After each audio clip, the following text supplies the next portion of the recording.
If I was gonna start a new Etsy shop, this is the idea that I would do. But I have 3 shops going, and so I'm gonna share this idea with you. And the best thing is you can make between like $30 to $50 a sale once you've built up your shop. So the idea is doing AI mock-ups for print on demand people. So if you don't know what print on demand is, essentially people create designs like the misses and put it on apparel like this t-shirt. And it's really expensive to have models, so they use mock-ups that are already kind of generated to put the designs on.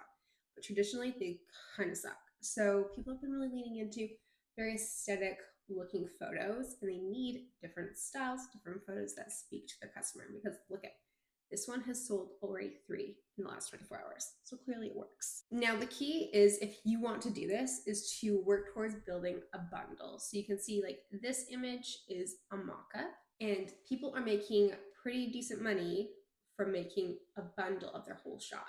So focusing on a certain style, aesthetic, or product. Here's an example of a bundle for invitations. You can see there's over 600 of them, but once you get the hang of creating AI mockups, you kind of can do it while you do other things. And so eventually you can create a library. Here's another example of like posters having different backgrounds, different aesthetics that will speak to the print on demand's buyer. And you will create these mockups where they can put their images in it, and you sell it and people buy it. Now, focusing on aesthetic niche can really help a lot, and I can create a whole video on how to find niches. But Pinterest is very helpful with coming up with inspiration, trying to find what's on trend in the vibe.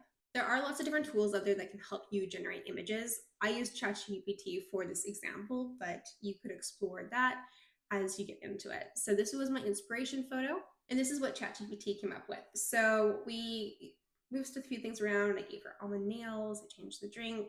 You can change those kind of prompts, but essentially this is what I came up with. So a print on demand person could put their design on this image. Now the key is to make sure that whatever you are trying to help your print on demand person sell, if that be a sweater, making sure that it matches where the print on demand person would be sourcing their sweater. So a lot of people use like Printify or Podbase to create their products. So make sure that you are matching up with that, because at the end of the day, they want to make sure that their print on demand product matches what they're advertising, or else they're going to get bad reviews, and then you're going to get bad reviews.